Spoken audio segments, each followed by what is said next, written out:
Thank you very much. Today I will present effectiveness of a 4-week power wheelchair skills training program, focusing on mobility skills in a young population with CP. First, a short underpinning. I'm from Belgium, from the Neurorehabilitation Technology Lab. We focus on several aspects as assistive technologies, but also instrument and qualitative quantitative evaluation with a clear mission to make sure that indeed people with complex movement disorders, that they reach the highest level of everything. So we publish of course, with an underpinned evidence base. This is really important, but for today, we will focus on powered mobility. So the place of powered mobility, to give you a little bit background, is very clear. Place of powered mobility is to have access to everything to make sure that they drive from point A to point B. And every child, adolescent, and adult deserves that. It's a human right. Not my words, the words from the United Nations. That is key, and that's for us a value that we always strive to. So again, if we focus on CP, we focus indeed on levels 4, 5, 3 also sometimes, and it's broad. Spastic CP, dyskinetic CP, ataxic CP. But of course, you see here that dyskinetic CP, which is a very severe one, that they reach the highest levels, and spastic CP as the second largest group using indeed that powered wheelchairs. Independent mobility, it is important. We know it. The choice of the right steering system is also important. We know, of course, joystick is the most standard one, but there are also a lot of alternative steering systems. And the choice-making criteria is really important, because that is indeed the access to indeed the level of independent mobility. So the wheel of suffering is something that we discussed already another time, but important is here in that choice-making, decision-making tree, is to make sure you have to take into account what is their standard, spasticity, dystonia, choreoathetosis, in the knowledge that the higher that is, the more negative impact it has indeed on functional activities. And of course, also in the knowledge that if indeed the severe spasticity, dystonia, and choreoathetosis is there, that is also important, that is triggering pain and musculoskeletal deformities. We want to take that into account, and the choice of the alternative or joystick steering system is a very important one.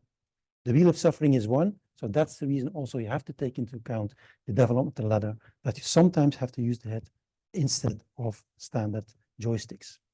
So the wheelchair mobility skills training, we underpinned that actually in the first place with a systematic review, because there is that in the triangle, the wheeled mobility is related to user's ability, but of course also related to environment. And the effectiveness of interventions is really important. So we first did a systematic review, what is indeed effective and what is not. We did the PICO, we used indeed 6 to 20 years children inclusion criteria. We checked the interventions, and the outcome was there based on all these databases that we ended up with a lot of articles, identified 13,000. But the record screens, and based, of course, of all the normal standardized, we included instead of 13, 20 papers.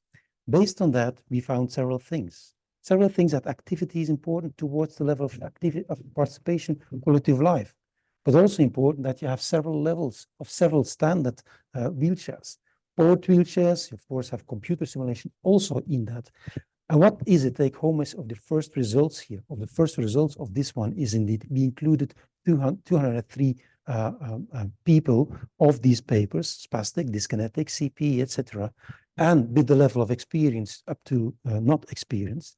And the results were quite diverse, heterogeneous, but at the same time also giving a lot of information about the reason what is important to building bricks for our intervention studies. We know that personalized goal settings is a really important one. That's one. Second one, that the natural environmental place is also an important one. But also based on motor control, learning mobility theory is an important one. The mobility device, the choice and the learning strategies are an important one. And in general, for our intervention study, the underpinning of it was how many hours are really needed to come to a certain level. And you can compare that with learning to drive a car. Is that enough or not? Well, we'll see. The goal of our investigation study was quite clear: to investigate effectiveness of a 4-week structured power wheelchair program, to train mobility skills, to train also mobility-related participation for indeed this goal group. Again, same goal group, 6 to 21 years, CP diagnosis, severity, GMFC levels 3 to 5. Of course, they had to understand in the direction they need to go, but of course, that was basic instructions. They didn't need to know the concept of left or right. It was enough to have that basic instructions. Steering system, all steering systems were included. There was no limitation. Study design was a 4-week baseline measurement, then a 4-week training, and then a 4-week follow-up. The baseline measuring was there, pre-intervention measurement was there, post-intervention measurement was there, and of course, the follow-up. We trained 3 times a week, 45 minutes, again, based indeed on the information we received from that systematic review. And indeed, based on that, we had the warm-up phase. The warm-up phase to make sure that it could start in an efficient way, and then the exercises were increasing from low to moderate to indeed to very high difficult exercises. So that was based part of the intervention program of the wheelchair skills training program of Curry et al. So 3 times a week, 45 minutes, and the outcome measures we used was also a side of that, was also quality of life, but also heart rate related aspects like body functions, activity, participation. And for participation, we used in here, sorry, it's too fast. Go back. Sorry. Yeah. For the wheelchair skills, that was actually the measurement for the wheelchair skills, wheelchair skill test for activity. Here we used indeed the 22 items, 4-point scale, and 30 minutes to 1 hour was necessary to administer it. Of course, in the methods, in the wheelchair skills test, adjusting the settings, it's really important to relate that with indoor settings. It's really important to relate that with community skills. And for participation, we used the COPM, the Canadian Occupational Performance Measure. It's a very standardized scale, also applicable for our goal group, so that's the reason why we use it. Here we are, results. We included 12 participants. Not too much, but enough indeed to make it feasible in this study, which was nice for our PhD researcher.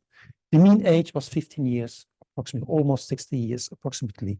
And we had a diverse group with and spastic CP, but also dyskinetic CP, and also a mix of both.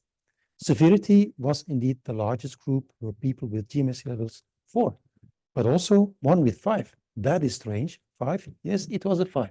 So he was in the early phase of learning. Intellectual disabilities or intellectual possibilities, I would say, in a positive way, yes, indeed, have the abilities to do. It was from severe to borderline to very light. Okay, steering systems, we had 10 joysticks and 2 head-foot steering systems. And here we are, the results. Remember, baseline test, pre-intervention, post-intervention, and a follow-up.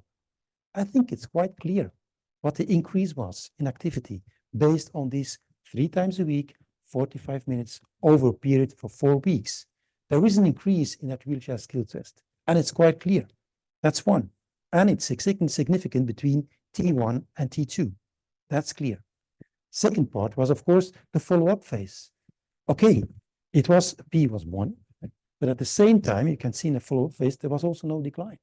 This was nice to see. That makes sure that we have a good result. And the second one was participation, because if we give something to reach that level of independent mobility, it's really important also that there's a translation to the active life in participation, because it's part of quality of life.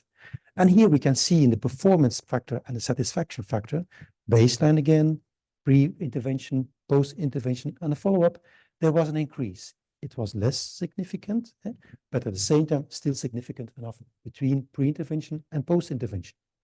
So, conclusions. Again, 4 weeks, 3 times a week, 45 minutes. Increased efficiency, improved power mobility skills, improved participation, we can say yes. And structured, task-based helps. Also based on motor learning theory, helps with a personalized goal setting. That's key. What they want, not what we want, but also what they want is important. In a natural environment, not in a lab environment. Do it where they live, do it where they go to school. And we see, of course, also more than 8 hours of training is a good number of hours to reach the goal. Thank you very much.